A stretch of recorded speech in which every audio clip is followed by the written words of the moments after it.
anteriores, porque nós somos espíritos imortais. Todos nós fomos criados por Deus, que é justo, bom e misericordioso, né? Simples e ignorantes. Então Deus não iria criar espíritos atrasados e espíritos adiantados. Com que finalidade ele iria fazer isso? Os que nós já vemos adiantados são os que foram criados há mais tempo, né? Ou os que aproveitaram mais suas encarnações, não perderam muito tempo com infantilidades, com brigas, com discussões, né? E com os vícios. Então nós fomos criados todos simples, ignorantes, sem nenhum conhecimento e sem nenhuma maldade, né? Em João, capítulo 4, versículo 8, ele diz que Deus é amor. Logo, nós fomos criados pelo amor. E tudo que Deus faz é bom, belo e nobre. Então nós somos essa essência divina que a doutrina espírita trabalha com muita propriedade para que nós possamos nos conhecer um pouco mais. Na Revista Espírita de 1861, o espírito Fenelon, ele dá uma comunicação em Bordeaux, na França, ao senhor Kardec. Ele diz: o amor resume toda a doutrina de Jesus, porque é o sentimento por excelência. E os sentimentos são os instintos elevados à altura do progresso realizado. No seu ponto de partida, o homem só tem instintos. Mais avançado e corrompido, ele só tem sensações. Mas o instinto instruído, ele se instrui, ele fica mais purificado. Então, ele já começa a ter sentimentos. E o amor é esse sentimento mais requintado que o ser humano consegue adquirir. Então, feliz aquele que ama, diz o espírito amigo Fenelon. Feliz aquele que ama porque não conhece as angústias da alma, nem as do corpo. Seus pés são leves e ele vive como que transportado para fora de si mesmo. Quando Jesus pronunciou essa palavra divina, amor, ele fez estremecer os povos. E os mártires, ébrios de esperança, desceram ao cerco. O Espiritismo, por sua vez, ele vem pronunciar a segunda palavra do alfabeto divino.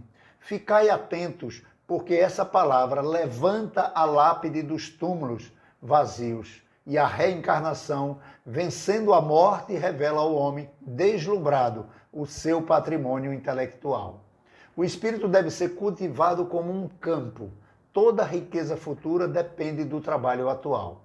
E mais que os bens terrenos, ele nos conduzirá para a gloriosa elevação. Será então que, compreendendo a lei do amor, que une a todos os seres, nela buscaremos os suaves prazeres da alma, que são os prelúdios das alegrias celestes. Logo, o esquecimento do passado espiritual, quando nós reencarnamos na Terra, expressa a misericórdia de Deus em nosso favor. No estágio em que nós nos encontramos atualmente, o nosso passado não é muito agradável. Então, esse esquecimento temporário é necessário e benéfico aos nossos espíritos. Na questão 392 do Livro dos Espíritos, os espíritos superiores afirmam ao senhor Allan Kardec que o espírito encarnado ele perde a lembrança do seu passado porque o homem não pode e nem deve saber tudo. Deus assim o quer na sua sabedoria. O homem ficaria ofuscado, como aquela pessoa que passa da transição da escuridão para a luz. Ele ficaria ofuscado. Então, pelo esquecimento do passado, ele é mais ele mesmo.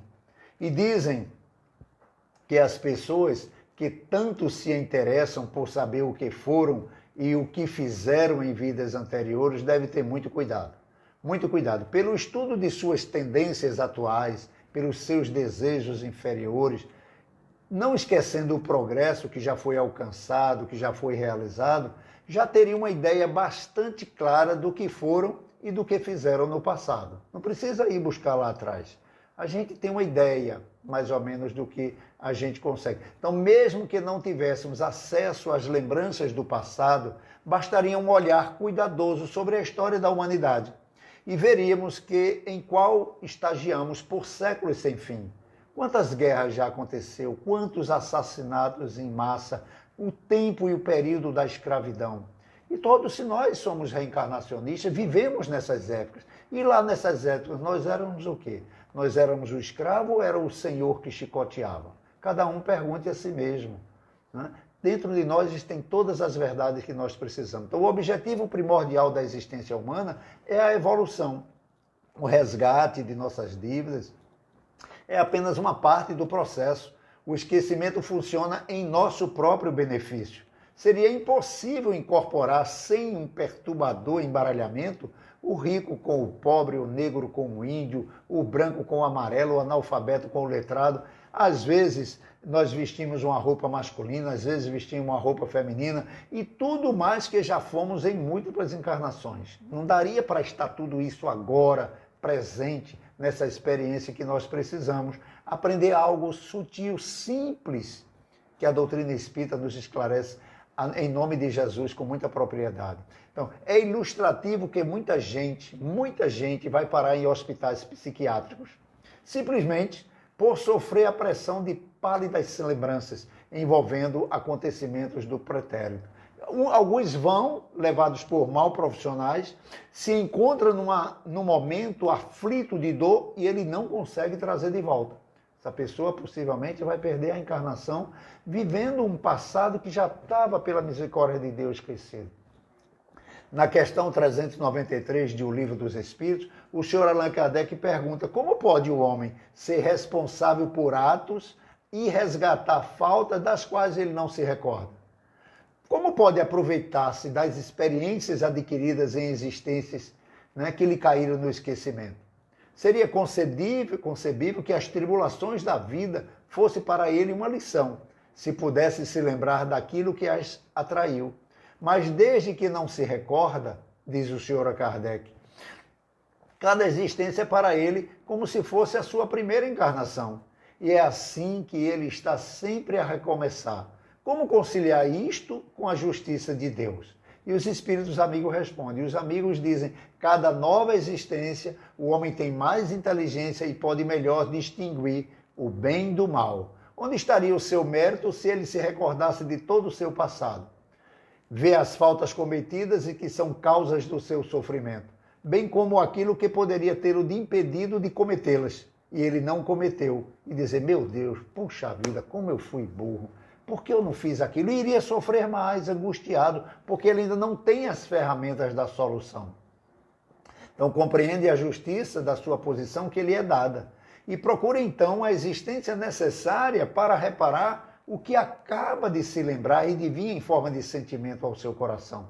Então, a lembrança de vidas, de episódios vividos anteriormente, traria vários inconvenientes. Ele poderia nos humilhar intensamente pela lembrança desagradável de muitos delícias morais que nós vivenciamos, especialmente quando envolvendo terceiros, exaltação do orgulho e da prepotência em virtude da posição de destaque em que foi no passado, danosos efeitos às relações sociais, pois se tivéssemos as lembranças dos passados, nós também nos lembraríamos do passado dos nossos amigos e de nossos familiares, não apenas da nossa. Então, os traumas continuariam nos impedindo a dar condições de ser feliz e de progredir. Ódios e vinganças estariam minando relacionamentos e provocando novos agravamentos. Porque perdoar não é tão simples. Nós estamos aqui nessa luta diária. Imagina você frente a frente com alguém que lhe tirou a própria vida ou tirou a vida de um filho seu. Não seria fácil.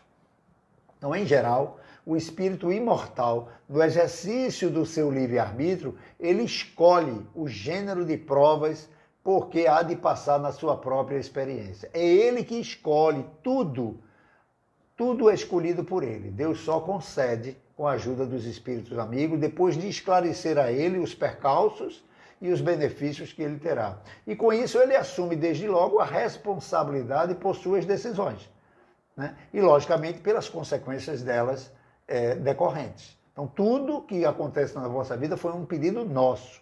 O que está acontecendo, talvez, fora do nosso controle, talvez não tenha sido um pedido, que ninguém ia pedir para sofrer, mas uma falta do orar e vigiar, que Jesus tanto nos alertou. Então, sendo importante destacar que essa escolha diz respeito ao gênero das provas propriamente ditas, não nas suas particularidades.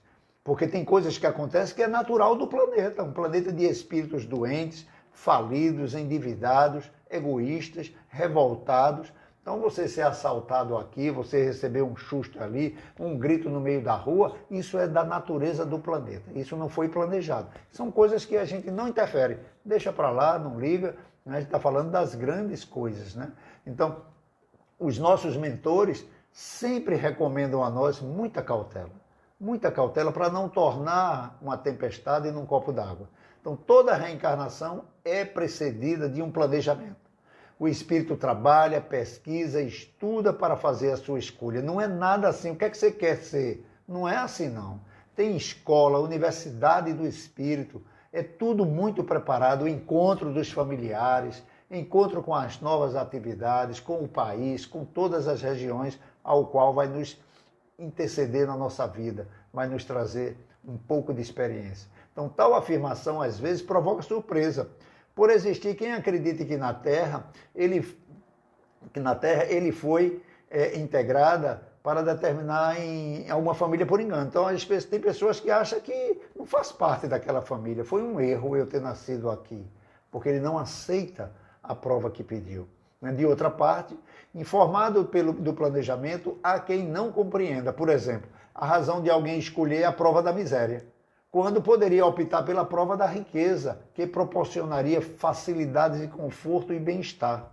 Né? No nosso evangelho no lar aqui, com uma sobrinha nossa, quando ela veio do interior, com 12 anos, quando eu dizia a ela, que ela se queixava muito, que queria ser muito rica, eu disse, você escolheu nascer pobre. Ela dizia, eu acho que eu estava doida quando pedi isso, e a gente ria muito com ela. Então, no entanto, completada essa informação, ele passa a entender que ambas as provas são difíceis. Ele vê antes de escolher a miséria ou a riqueza, que as duas trazem complicações muito grandes. E que a prova da riqueza provavelmente seria mais difícil porque o tornaria avaro, egoísta, poderia lançá-lo aos vícios. No livro Dimensões da Verdade, o espírito Joana de Andes, através do querido Divaldo Pereira Franco, ele diz que até atingir a perfeição relativa, o espírito passa por provas e expiações. A prova o examina experimentando o grau de preparação do educando. Então, a cada prova nós somos testados se estamos evoluindo ou estacionando. A expiação ensina a rigorosa lição desperdiçada, a nulidade ou na viciação. Então, a expiação é aquela situação que o espírito reencarna e ele vai desencarnar do mesmo jeito, né? Que são os deficientes, qualquer deficiência de um grau bem severo. Ele pode amenizar, ele pode ser muito feliz pela sua resignação e agradecer a Deus pela oportunidade dele estar passando por aquela situação de aprendizado. Então ele não sofre, ele sente limitações. Sofrimento é quando a gente se queixa. Né? A dor, ela existe para todos, mas o sofrimento é opcional. Né? O ideal é que enfrentemos com fé, com resignação e amor, mantendo-nos ativos, trabalhando, estudando sempre, procurando eliminar o quanto antes as queixas da nossa vida.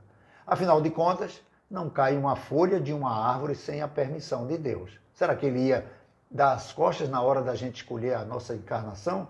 Então, como se pode observar com muita facilidade, a queixa não soluciona nenhum problema. Nenhum problema, não ajuda em nada. Não resolve, nem sequer acrescenta nos outros uma só grama de simpatia por nós. Cabe perguntar, então que postura eu devo adotar perante uma dificuldade? Qual a mais adotada? Qual a que mais nos beneficiaria? A reencarnação, repetimos para enfatizar, é sempre precedida de planejamento, de modo que ninguém está solto, ninguém está só e muito menos por acaso reencarnou em condições que não sejam importantes para a sua evolução espiritual. Havendo fortíssimas razões para termos nascido nesse ou naquele país, nesta ou naquela cidade, nesta ou naquela família, com incontáveis facilidades ou dificuldades. E assim vai. Mesmo que agora não saibamos identificá-las e nem mesmo apontá-las. Mas todas estão ali com um papel de mestre, de professor, de amigo. A reencarnação como bênção de oportunidade reflete a justiça de Deus. Oportunidade de corrigir nossos erros, nossos males, nossos equívocos, ainda que parcialmente, né? E ajustar nossas contas. Então, a crença de que os maus ficarão eternamente no inferno, sem chance de sair, além do sofrimento dele, como ficaria os que o amam? em especial a sua mãezinha, de saber que seu filho jamais vai sair daquela região.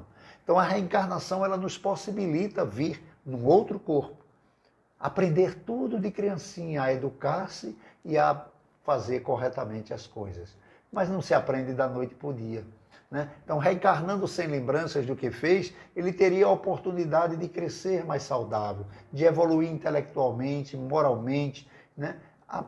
Agradecendo por tudo que o cerca. Né? Ele terá a oportunidade ímpar de dar uma nova direção à sua vida, com ingresso definitivo na estrada do bem, né? Praticando onde quer que esteja, onde quer, em que situação que se encontre, praticar a caridade. Porque para praticar a caridade não precisa ter muita coisa não, apenas boa vontade. Né? Já que as lembranças do passado, elas são atenuadas durante o processo reencarnatório. A grosseria da matéria, ela impede que essa sutileza do corpo espiritual se exprima, né, durante a nossa vigília.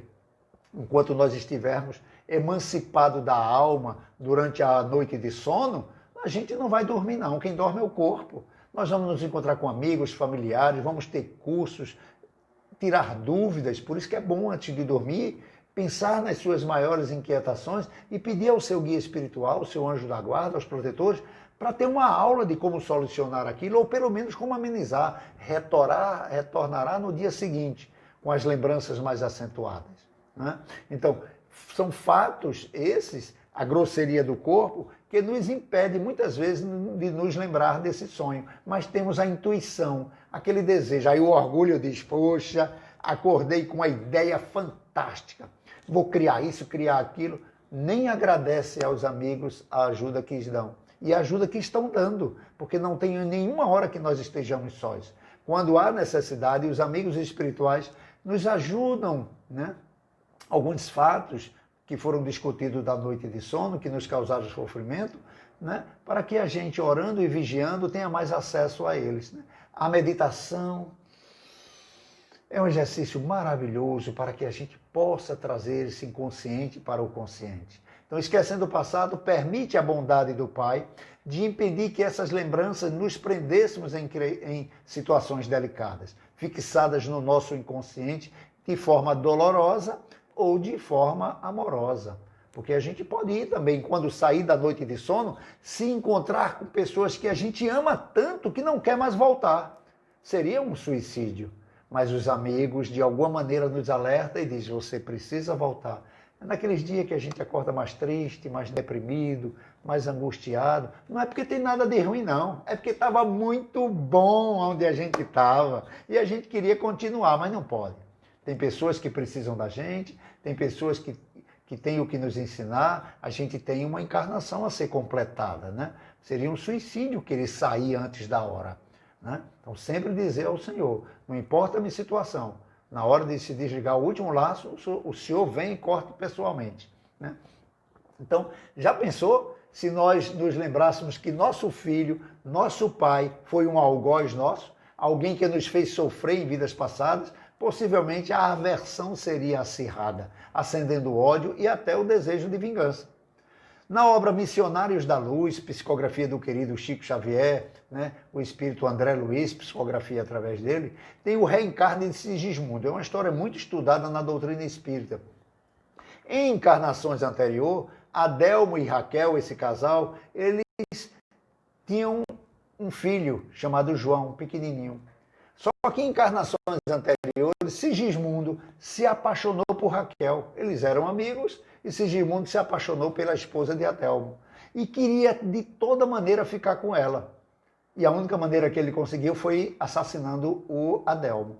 Eles desencarnam depois de muito tempo, todos em muito sofrimento, vão cada um no seu tempo para lugares diferentes, não conseguem se reencontrar, até que esse ódio fosse um pouco amenizado com o passar do tempo. Então, ainda no plano espiritual, o casal decide, com a orientação de protetores, a necessidade de voltarem ao corpo. Só que agora eles iriam receber aquele Sigismundo, aquele jovem que matou a esposa de Adelmo, eles iriam recebê-lo como filho. Agora, já casados, eles têm agora em nova encarnação um filhinho chamado João, e eles se preparam para receber o segundo filho, Sigismundo. Em desdobramento da noite de sono, aquilo que eu falei, quando a gente deita, a gente sai do corpo, Adelmo, ele tem contato com o futuro filho. Ele não o reconhece porque ele apresenta para ele com uma idade avançada e muito triste, um semblante muito angustiado, ele não consegue reconhecê-lo, né? Mas ele sente no coração uma extrema aversão por aquele estranho. Algo dentro dele diz, eu não gosto dessa pessoa, né? Então André Luiz e o seu instrutor, né, o Alexandre, que acompanham, trazendo para nós essa história, eles conduzem Sigismundo à casa do casal aos poucos e vai aproximando, noite sim, noite não, uma hora conversa com a mãe, uma hora conversa com o pai, mas sem saberem quem é ele. Então Sigismundo chega sempre abatido, como que envergonhado.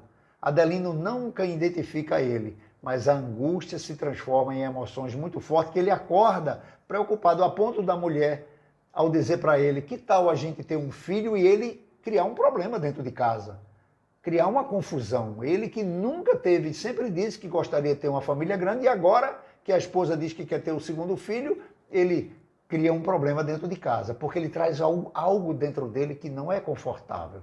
Então o casal não está bem, o silêncio é tumular, né? O protetor Alexandre então aplica um passe no primogênito, no pequenininho João, e aí ele começa a conversar na mesa, descontrair e tal. Bom, e todos finalizam com um Pai Nosso realizado pelo próprio João. Olha a importância da oração na nossa mesa, no nosso ambiente familiar.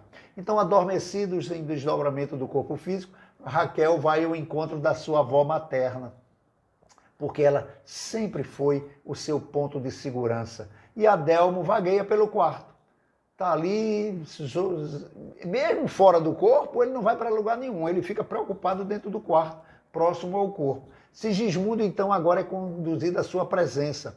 E Adelino, ao reconhecê-lo, se descontrola emocionalmente. Situação que é contornada pelo amigo Alexandre, o guia espiritual, com a aplicação de paz. Então, em seguida, palavras reconfortantes, e se apresenta para ele e vai orientando Adelino. O que Sigismundo deseja, Adelino, é apenas o seu perdão e que o seu acolhimento paternal. Ele está muito arrependido e quer agora ser amado como seu filho e lhe amar como um pai. Então, vários encontros se sucederam até que é concedido o pedido, deixando o instrutor Alexandre muito emocionado com o desfecho, vendo nesse momento nuvens de ódio se desfazendo, saindo do corpo espiritual de Adelmo, né? Nos deixando mais uma lição do Mestre Jesus. O perdão, ele faz bem a quem perdoa. Perdão. O perdão faz bem a quem perdoa. Após alguns dias, apesar da felicidade tomar conta de Adelino e Raquel, eles não se davam o mesmo com Sigismundo. Sigismundo, sabendo que foi concedido, ele continuava triste e aflito. Ele se encontrava tenso, abatido, porque ele receava que fracassasse mais uma vez ao convívio com esses amigos, né? Então ele recebe palavras doces do instrutor. Sigismundo, não esqueça de orar e vigiar constantemente. Leva Jesus no teu coração, né? Esse Jesus que está sempre conosco, traz ele em sentimento, em pensamento. Quando tu sentir alguma aflição, pensa nele e tu vai ver que a paz tomará conta de ti. Então os amigos incentivaram ainda mais, reforçando a lembrança de nossos protetores. Nossos guias jamais nos dão as contas. Nós precisamos estar atentos a isso. Não tem nenhuma situação que o nosso guia espiritual, nosso anjo da guarda, espíritos amigos, familiares estejam querendo nos ajudar. Mas é verdade também que inimigos do passado estão querendo também nos atrapalhar. E aí cabe a nós não dar passividade através de discussão, de inquietação, de impropérios, de angústia, de lamentação, e nem encher a cara de bebida, porque agora eu estou aperreado somente. Aí é que vai abrir a mente mesmo para que esses espíritos menos equilibrados tenham acesso à nossa mente e a gente faça as coisas que não gostaria de fazer, né? Então, é importante a gente ter tudo isso, né? Eles não interferem, claro, no nosso livre-arbítrio, mas eles nos sugerem, através da intuição, reflexões em torno do perdão, do amor incondicional, do trabalho e do estudo. Isso que nós estamos fazendo agora é uma inspiração divina que foi recebida por todos nós.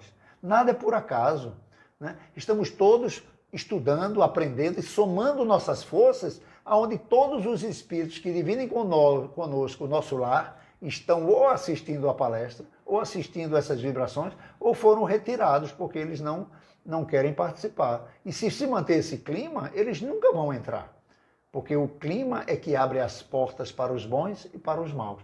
Então, o mesmo se daria se nós nos lembrássemos que um pai, uma mãe, um filho ou alguém muito próximo de nós fosse alguém que tivesse no passado cometido algum ato, né, que nos trouxe muito sofrimento. Nós viveríamos presos a um amor que foi construído em papéis contrários, né? Então, é preciso reverter sempre esse papel. O pai vem como filho, o filho vem como irmão, porque o amor ele precisa se tornar incondicional, né? Ele faz parte dessa nossa condição evolutiva. A gente ama como filho, como esposo, como irmão, como neto, como primo, como colega de trabalho, mas o amor incondicional é quando todos esses amores, em nome de Jesus, estiverem em ação.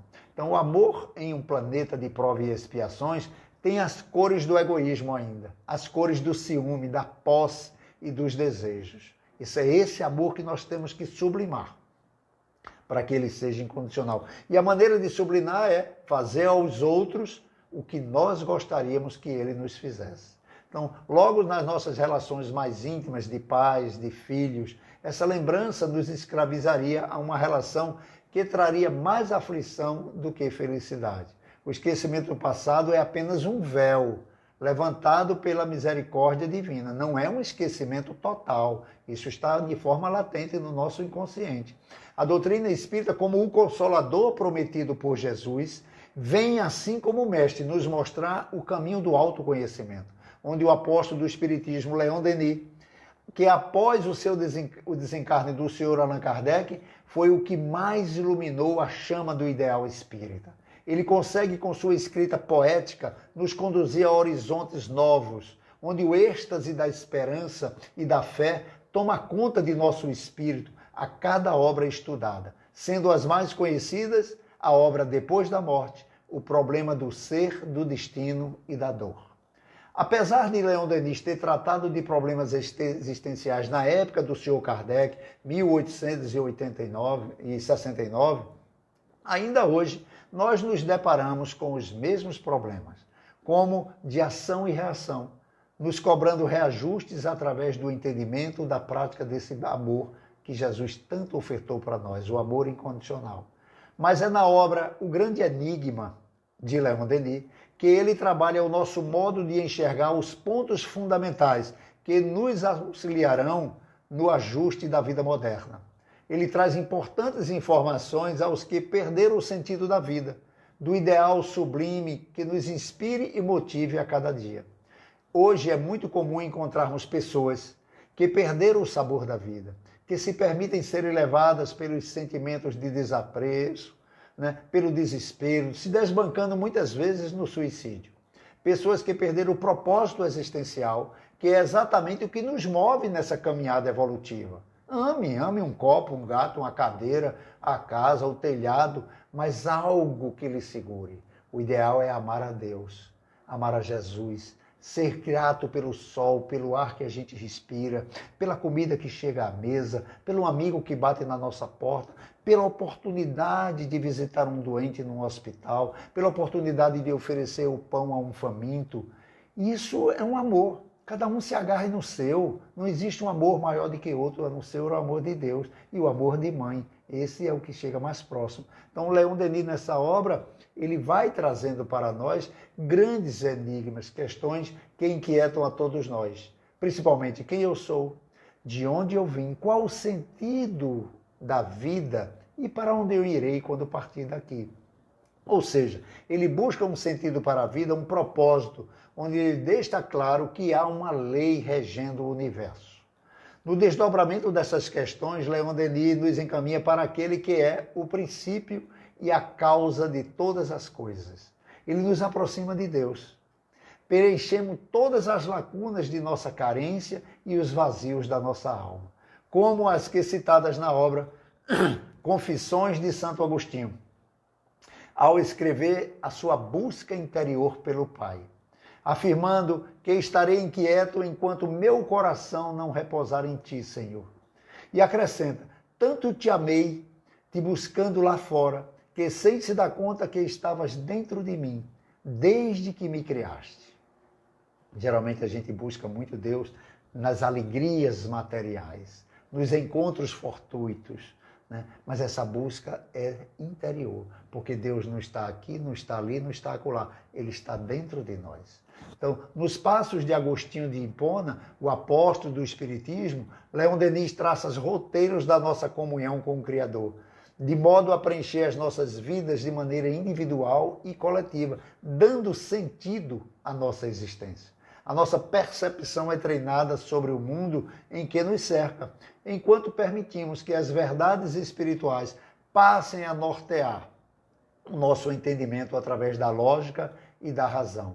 A percepção do Criador é impressionante. Após um diálogo demorado de Jesus, né, naquele exemplo com a mulher samaritana, quando ela oferece água para ele e ele diz, tu é que deverias pedir água a mim, porque a água que eu te oferecer, ao bebê-la jamais sentirá sede. E ela diz, Senhor, onde é que nós deveremos adorar a Deus? É na Samaria, é em Jerusalém? E Jesus diz, chegará o tempo em que o Pai será procurado em espírito e em verdade, ou seja, buscar dentro de nós mesmos. Onde quer que estivermos, buscaremos Jesus dentro de nós, porque nós somos esse grande enigma de onde viemos, para onde vamos, o que estamos fazendo aqui. E foi exatamente assim que a samaritana, que representa todos nós, sedentos do amor de Deus, que Ele nos preenchêssemos, nada nos faltaria ao nos preencher de Deus. Como no dizer daquele líder indiano, né? Onde há Deus há amor, onde há amor há paz, onde há paz há Deus, e onde há Deus nada falta. Então, um beijo muito grande no coração de todos vocês, que essas vibrações de amor, de paz, de confiança, de amizade sincera, continue conosco toda semana, para que no próximo domingo nós possamos ir engrossando esse cordão de luz e de amor que Deus está oferecendo para nós gratuitamente.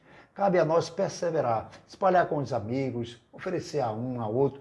Não precisa eles virem assistir, não. Oferecer a palavra que vai ser gravada, né? Que eu vou colocar depois no YouTube, vou colocar no IGVT, para que eles também possam começar a ter acesso e buscarem essa iluminação em outros locais. Então, um beijo grande em todos. Eu vi que entrou depois meu querido amigo Daniel, né? Da minha querida Eliana, né? Soraya de Brito, Soninha Costa, Martinha Queiroz, Ana Patrícia, Thaís Kelly, que legal.